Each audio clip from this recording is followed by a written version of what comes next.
Saya habis ngimami sholat di Masjid Gus Dur, duduk di kursi depan, datanglah Pak Mundir apa? Depan itu ke Mundir Suparta.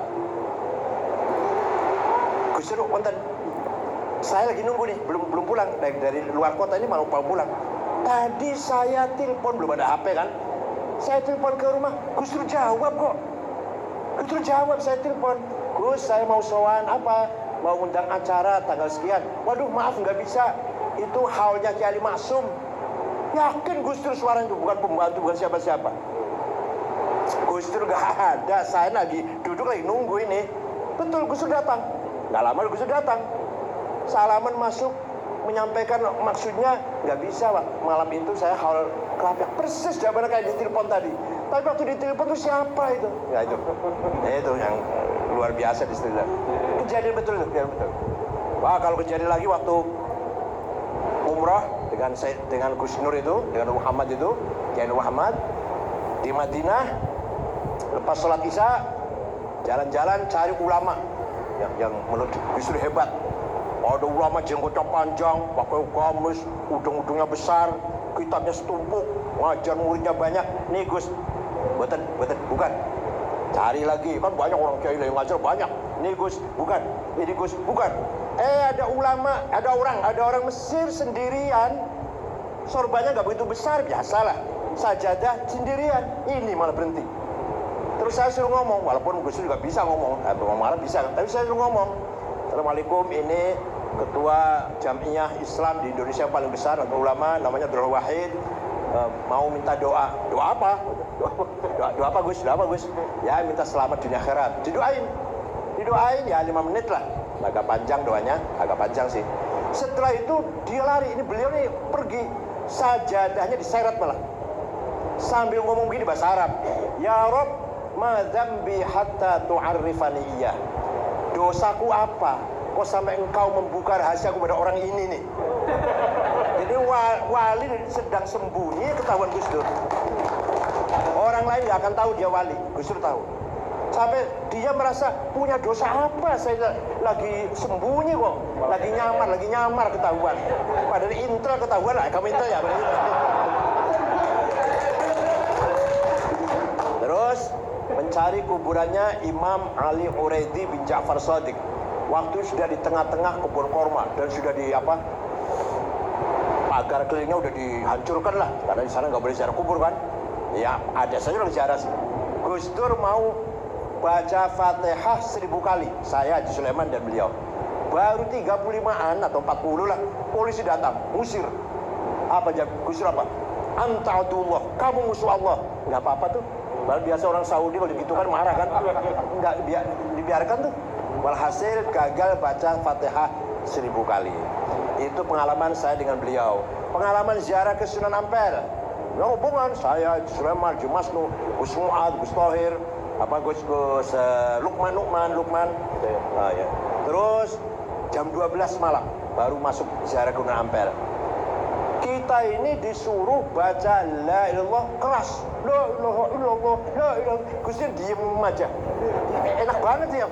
1 jam. La ilaha illallah. Kendor nggak boleh. La ilallah. Juru kuncinya namanya Kiai Nawawi. Nggak boleh kita berhenti dan nggak boleh kita kendor. Terus. La ilaha illallah keras. Gusnya diem aja. Ternyata ketika diam itu lagi mukhatabah, lagi dialog dengan Sunan Ampel. Isinya antara lain, jangan takut, jangan khawatir, kamu pasti dilindungi oleh Allah. Ini jauh sebelum jadi presiden belum. Kemudian buka puasa, ini ceritanya nggak urut ya, nggak apa-apa ya. Buka puasa di rumahnya Pak Rosimuli di Puncak. Saya satu mobil dengan Mas Saiful dan Muhaimin. Waktu itu masih kaya saya dengan Mas Saiful dengan Mas Saiful, masih kaya saya. Saya mobilnya Kijang Perkasa, baru masih. Mas Imin masih ala, Mas Saiful masih mobilnya apa? Katana. Kalau Mas Imin Holden yang kuno banget lah, masih kaya saya lah. Nah berangkat. Di sana Pak Mustafa Zuhad, Rozimun, Pak Bagja, ada malah fotonya ada di situ, ada. Ya kita buka pakai ikan karena ada kolamnya. Terus sholat taraweh, ada Pak Matori juga. Gus Dur baru datang dengan Haji Sulaiman. Rupanya bukanya sate di tengah jalan. Setelah sholat tarawih, buka duren. Nah, kita makan duren, Gus Dur makan banyak. Oleh Mbak Ye ini ditegur, Pak, orang popo, nggak apa-apa. Pulang dari sana, jam 2 muntah-muntah di rumah. Besoknya masih menghadiri buka bersama undangan media Indonesia, koran media Indonesia. Gus Dur datang. Besoknya itu, baru dalam keadaan kurang sehat lah. Pulang dari media Indonesia ke PBNU, sudah nggak bisa turun dari mobil. Di papa, muntah-muntah di toilet. PBNU yang jelek itu, bukan PBNU sekarang. Yang jelek itu langsung dibawa ke Cipto. Jam 9 malam digeragaji, dioperasi otaknya. Jam 1 siang siuman. Langsung cepat sekali itu. Begitu siuman, mendengar suaranya anak-anak di luar kamar. Apa pertama kali yang diucapkan Gus Dur? Bocah-bocah, wei sego. Beliau lupa bahwa itu bulan puasa. Ingatnya ini anak-anak dikasih makan. Ini anak-anak kasih makan. Coba, pertama kali ingat itu. Pertama kali ucap, bocah-bocah wei sego itu. Kalau bukan Gus Dur sudah bablas itu dioperasi. Nah, ringkas cerita, pulang ke rumah masih dalam keadaan pemulihan. Di kamar saya, Caimin, Saifullah Yusuf, Cakrawardaya, mantan Menteri Koperasi, Wisnu sekarang Ketua Golkar Jawa Tengah sekarang, waktu itu belum, masih pengusaha. Gus Dur tidur, kalau pelan-pelan kita ngomong tiduran, tiba-tiba duduk. Mengko aku jadi presiden. Kita ini kaget orang lima ini Gus Dur konslet ini. Sudah nggak waras Gus Dur ini. Ya, siapa yang ngira Gus Dur mau jadi presiden? Itulah ringkas cerita pengalaman saya dengan Gus Dur. Ringkasnya begini, kalau ada seorang alim agama berhadapan dengan Gus Dur, dia akan merasa bodoh di depan orang yang paham agama betul. Kalau ada pemikir, ideolog atau filosof atau siapalah pemikir, intelek di depan Gus Dur akan merasa kecil. Karena Gus Dur ternyata pemikir yang luar biasa. Bahkan pikirannya jauh ke depan. Kalau ada seorang budayawan, seniman di depan Gus Dur, merasa kecil, merasa rendah, merasa ketinggalan. Gus Dur lebih dalam seninya, lebih dalam budayanya, luar biasa. Bisa menikmati Beethoven, ya? Beethoven. Bisa menikmati gending Jawa. Pasti luar biasa. Kalau mendengarkan wayang sampai selesai didengarkan. Padahal lewat telinga aja nggak lihat. Tapi sampai pernah ada Piala Dunia, pertama kali Prancis lawan Spanyol. Itu Gus Dur hanya mendengarkan, Spanyol kalah 0-1 ini. Betul 0-1 kalah. Kalau ada seorang aktivis di depan Gus Dur akan merasa rendah, akan merasa kecil. Ternyata Gus Dur lebih dari seorang aktivis. Lebih kehidupannya semua 99% untuk masyarakat, untuk rakyat kecil, untuk rakyat yang terzolimi. Nggak ngurus keluarganya, nggak ngurus istri dan anaknya, nggak diurus pokoknya. Yang diurus semua kepentingan orang banyak. Kalau ada seorang politisi di depan Gus Dur akan ketinggalan jauh. Politik Gus Dur tajam sekali. Walhasil, ini salah satu politik Gus Dur salah satunya. Ini terang-terang aja nggak apa-apa lah, terang-terang aja ya. Ceritanya Pak Syafi'i, Theo Syafi'i, pidato ngeritik Islam. Islam itu nggak membawa peradaban, nggak membawa budaya. Saya mengkanter, keras yang kanternya sih, Di Pak Gus Dur dimarahi. Saya mengkanter Pak Syafi'i dimarahi Gus Dur. Nah, ada Mas Saiful, ada Muhaimin. Ya udah saya diem aja dia. Udah ngomong sana sini bercanda, baru tanya. Kenapa sih Gus? Saya dimarahi, saya dianggap salah, mengkanter belain Islam dianggap salah. Apa jawabnya? Yang jawab jangan sampean, biar orang lain.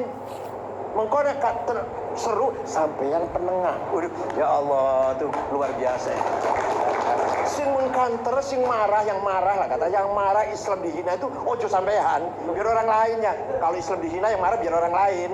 Engkau nek seru sampean datang jadi penengah. Masya Allah, luar biasa itu pelajaran sangat berharga bagi saya. Pak paham nggak? Paham tidak? Jadi kalau ada orang menghina Islam, tenang aja, tenang. Biar yang lain yang marah, nah kita penengah nantinya.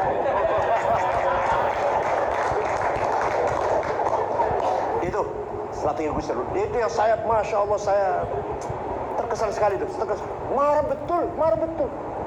Saya yang orang ngerti, gak usah ngomong. Oh, apa ngomong? Belok-belok ngomong, belain Islam. Saya diem aja. Waktu itu Theo Safri ngomong Islam gak bawa peradaban, Islam gak membawa budaya, Islam, kita lah, orang radikal itu Islam dianggap salah merata radikal, di generalisir gitu. Saya jawab, masuk TV, di berita, masuk TV. Saya juga karena wartawan ya. Belum ada medsos waktu itu kan. Gus Dur marah betul. Sudah, selesai, tinggal sudah dingin, sudah guyon-guyon, baru tanya tadi, ya Allah, sudah. Walhasil beberapa pengalaman, kesimpulannya bahwa Gus Dur itu di luar ukuran manusia biasa. Bukan hanya IQ kecerdasan, tapi mata hatinya.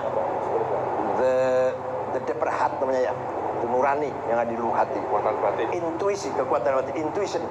Itu namanya dalam bahasa Arab menerima khawatir ilahiyah, illumination, menerima illumination, direct illumination dari Allah, pencerahan dari Allah.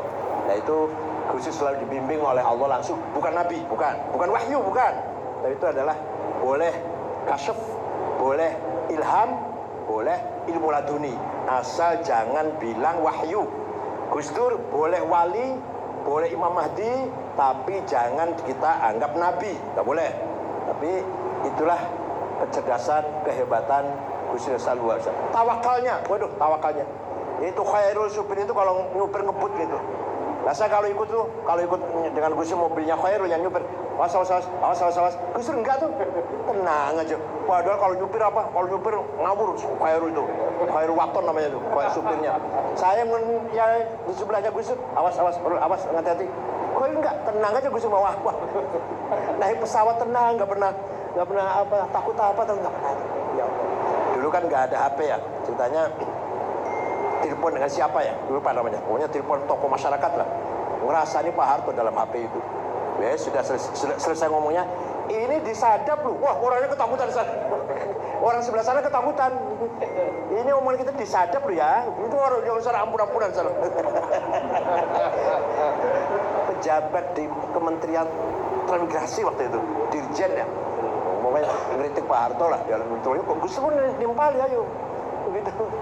Walhasil itulah kehebatan Gus Dur, terutama sekali setelah Muktamar Cipasung. Simbol perlawanan terhadap kediktatoran, simbol perlawanan terhadap kezaliman waktu itu adalah Gus Dur. Nah kita ini pengalaman memimpin NU yang selama Gus Dur pimpin itu, mari kita jalan itu bagi-bagi, jangan saya semua. Saya nggak seperti Gus Dur, bagi-bagi. Teddy harus berperan, Pak Edi berperan, dan saya perannya ngaji saja lah gitu aja. Maka